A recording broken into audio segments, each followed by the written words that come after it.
What's up, everyone? Welcome back to another video. This is Travis here. Today, this one has been long overdue. It is the setup and pretty much the complete build of the quarantine system that I have here in the fish room. Now, if you've been here for a while, you know that I'm really big on quarantining my fish, as well as I'm starting to transition to quarantining acropora colonies as well as zoanthid colonies, depending on where I get them from, and also quarantining specific invertebrates. And you guys will see all those builds later on, but this one is specifically for quarantining fish, so let's go and get into it. So if you guys have been following the fish room build series, you guys have probably seen a couple of these pictures already, just because I did a whole video based on the stands that I made for the fish room. So again, you've probably seen a couple of these. Either way, I went ahead and set this up so I can go ahead and stack 6 20-gallon longs that I picked up from Pecto during their $1 per gallon sale. And that's usually the only time I buy fish tanks is during that sale, because I believe that these usually retail around $45 to maybe $55 a piece. Don't quote me on that. Regardless, it's a hell of a lot cheaper to go ahead and take advantage of that $1 per gallon sale. Now, the stand is built from 2x4s, and I think the total cost in wood is just under $35, so you really can't ask for a cheaper stand to hold 6 tanks. Now, speaking of the tanks, as I do with all mine, I like to go ahead and paint the back and the bottom with that flat black Rust-Oleum oil-based paint, and I picked that up at Home Depot. And again, I do have a few videos on this channel showing that specific can of paint. I just don't have a picture of it here for this one. Either way, I went ahead and put about 3 coats, let them dry completely before putting them on the stand. Now, when I set the system up, I was originally going to just use acrylic for the tops, to cut down evaporation, to keep fish from jumping out. But after using the acrylic that I had, which is actually thin, it didn't work out very well. Even after putting a center brace in the middle of each tank made out of thicker acrylic, the thinner stuff still warped, and I just didn't like it. So I went ahead and just spent the money on the glass tops, which you guys will see here in a minute. All right, now that we have the tanks in place, let's go ahead and move on to the equipment. Now, the first thing you're going to see here is an air pump. Now, this is just a generic one that I picked up from eBay. There is no specific name and no links that I can give you. Now, honestly, I wouldn't even recommend this air pump for you because after about a week of using it, it actually got really hot to the point that I couldn't even touch it. It started getting a lot louder as time went on. So, obviously, if you want to go for a bigger air pump, you might as well just go ahead and spend the money. Now, with that being said, I actually went ahead and reinstalled my pecto 4-port that I picked up a couple years ago that I've been using this whole time on all my quarantine systems. I guess the reason why I decided I wanted to go with a bigger one because I didn't ever have 6 tanks hooked up to that one pump, but after installing it, it works just fine, and I probably could have just saved 25 bucks if I tried that first. All right, let's go to move on to the filtration. Now, there's so many different routes you can go. You can use sponge filters, hang on the back filters, but personally, I like the sponge filter route, mostly because of the fact that they're really cheap. I think I got an 8-pack of these sponge filters for under 15 bucks with free shipping off eBay. Now, with that being said, if you want to go ahead and use a hang on the back filter, just understand as soon as you add copper to that system, you can never use that hang on the back filter in any other tank besides your quarantine. So just keep that in mind for any piece of equipment you decide you want to spend money on. Once you use copper, that's it. It has to be used in the quarantine tank. You can never put in your reef tank without causing some damage to your inverts and your coral. All right, that's all I'm really going to say regarding copper. I am going to do a separate video breaking down everything that I do to cut down on any kind of cross-contamination regarding copper in my main display. Now, let's go to move into the heaters real quick. I got 6 of them, again, off eBay. It was a 2-pack for like $7 or something like that, and they're 100 watts a piece. Now, I have used these heaters several times over the last couple years. I have had them fail. Again, you're getting 2 of them for $7, so you do get what you pay for. But the key is I never had one fail on the on position. I've always had them fail on the off position, which if the temperature goes down in the tank, the fish is going to be okay. But if it fails on the on position and goes to 100 degrees, well, you're kind of screwed at that point. All right, let's go ahead and talk about the air setup for the sponge filters. Now, because I have 6 tanks, 6 sponge filters, I'm going to go ahead and get 2 of these air regulator valves. Basically, there's 3 ports on them, and you can go ahead and daisy chain them together. They're pretty cool because if, for whatever reason, one sponge filter is getting too much air, you can always dial it down, sending more flow to the other filters. Now, when it comes to installing these, you're supposed to hang them on the back of the tank. That's pretty much just the way they're designed. And in the front there's a couple tube holders that will guide the air line into the tank. Now, because I didn't want to set it up that way for the sake of keeping it away from the copper, I went ahead and used those airline guides to hold it in place via screws on the back of the wooden stand. Once the valves were installed, I went ahead and connected them together via airline tubing so they can share one pump. Now, once that was done, I went ahead and connected each sponge filter to a valve via airline tubing and then organized everything with zip ties and screws.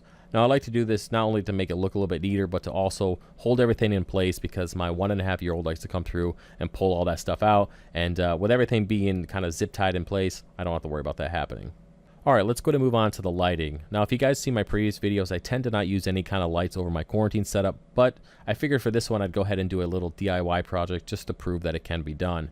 Now, with this setup, I'm using a couple pieces of acrylic, and I'm attaching LED strips that I picked up from a local auto body shop.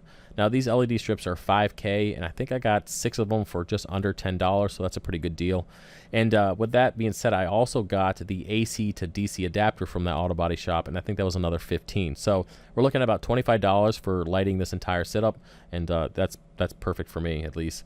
Consider, in fact, one LED strip specifically for one tank would be, at least double that.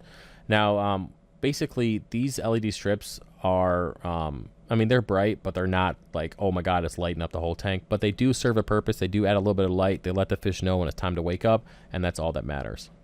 All right, let's go ahead and move into the last piece of equipment for this setup, and that is the glass tops. Now, these are 30-inch, and they work perfectly for the 20-gallon longs.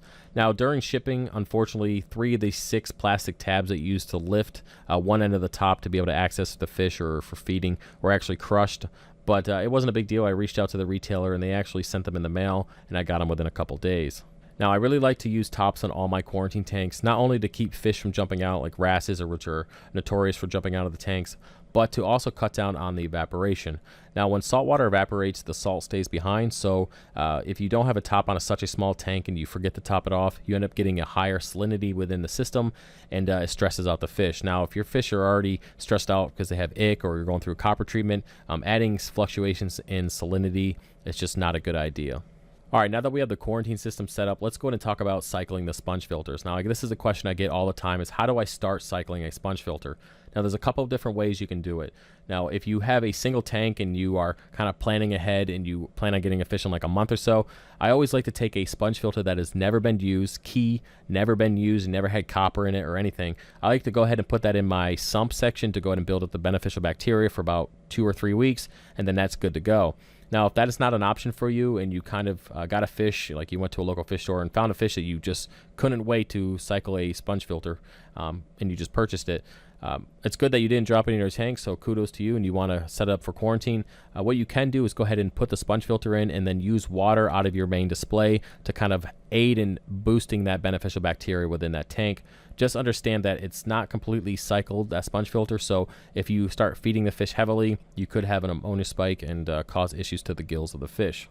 Now, because I didn't plan on adding any fish to this system for at least a month, I went ahead and filled up each one of the tanks halfway with water from my frag tank just to kind of get a boost with that beneficial bacteria, and then I went ahead and topped them off with fresh salt water.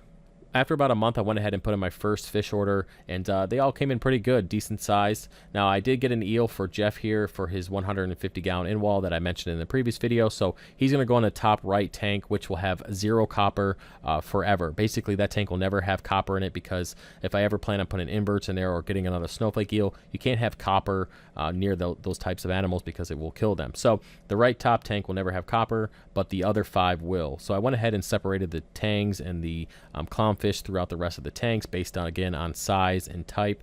And yeah, it was pretty good. I will go in depth on how my whole acclimation process is in a later video, because that's going to be a whole video in itself, because there's a lot of stuff coming out in the hobby on the way to do this to prevent damage to the gills, which I want to share with you guys, so stay tuned for those videos. Either way, guys, that's about it for this video. I hope you found it to be somewhat entertaining. If you have any questions about this specific setup, please put it in the comment section below, and I will do my best to get back to you as quickly as possible.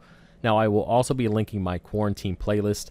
Basically, it has all my videos dealing with ick, medications, copper treatments, Prazipro, all that kind of stuff will be in those videos with complete setups and dripping methods, all that kind of stuff. So if you're new to quarantining and you're just trying to figure out what to do, please check out that playlist before you start buying fish. So if you're new to the channel, please hit that subscribe button. I really do appreciate the support. I do plan on having a ton of videos coming out specifically around the 300-gallon build from now until the end of the year, just because that's really where our main focus is going to be. But of course, we have the reef tank for veterans and the beginning of the year, which is going to be kicking off. Can't wait to get that started. We have tons of stuff going on with quarantine, cutting coral, selling coral, setting up web pages regarding coral sales. There's just a ton of stuff that I have planned for you guys. And if you want to be part of that journey, go ahead and hit that subscribe button. Now, if you want to go one step further, please check out my Patreon page. The link will be in the description below. Basically, I'm getting to the point now, I just started that page, and I want to kind of separate those of you who want to support the channel from the masses and reward you for doing so. So go ahead and check out that link, and if you have any questions, please contact me directly, and I'll be happy to answer them. Either way, guys, thanks for watching the video, and I'll see you next time. Peace.